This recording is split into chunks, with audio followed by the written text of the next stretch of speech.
Let's go back to the mid-19th century. At this time, if your family prospered, then you could live a very good life.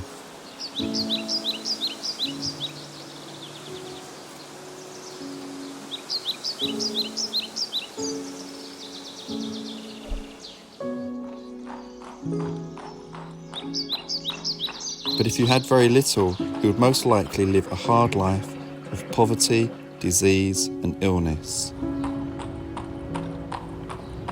It's 1854, and into this prosperous home, situated in Merrion Square, Dublin, Ireland, Oscar Wilde was born. His father, Sir William Wilde, was a medical chief officer of Ireland, and his mother, Jane, a poet. By all accounts, Oscar was a bright and clever child.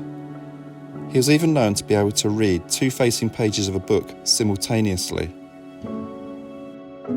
His education followed the accepted path of someone born into such a family. He attended Trinity College, Dublin, and then Oxford University.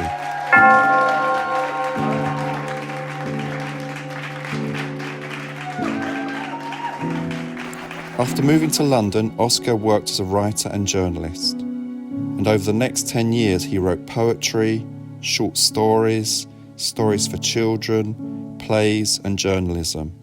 He went on book and lecture tours, and slowly he found fame. The world really became his oyster, but it wasn't to last.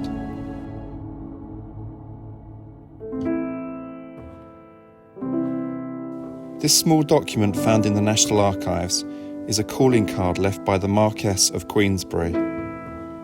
He was the father of a man that Oscar was in love with.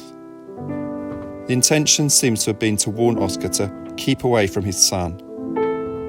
At the time, homosexuality was illegal and punishable by a prison sentence and hard labour. Oscar could have ignored the card. Many of his friends said, "Leave it, Oscar." But he didn't. Instead, he took the Marquess to court, and what eventually transpired was the case backfired and Oscar ended up himself being prosecuted and convicted of gross indecency. He was sent to Reading jail. In 1980, a German academic writer wrote a study of Oscar Wilde's writings called The Works of a Conformist Rebel. I think this title sums up Oscar. He really wanted to be part of the world that celebrated him, and all he had to do was play by their rules. But as with so many people throughout history, he found that the things he really wanted or desired, or the way he wanted to live, set him apart from the society he was born into. And he had to make a stand for what he felt was right, rather than live a double life. Unfortunately, in this case, it led to Oscar losing everything. I'm not sure if it's completely accurate, but on his deathbed, Oscar supposedly said, "It's either me or the curtains. One of us has to go." Just over 2 years after his release from prison, at the age of 46, he was dead.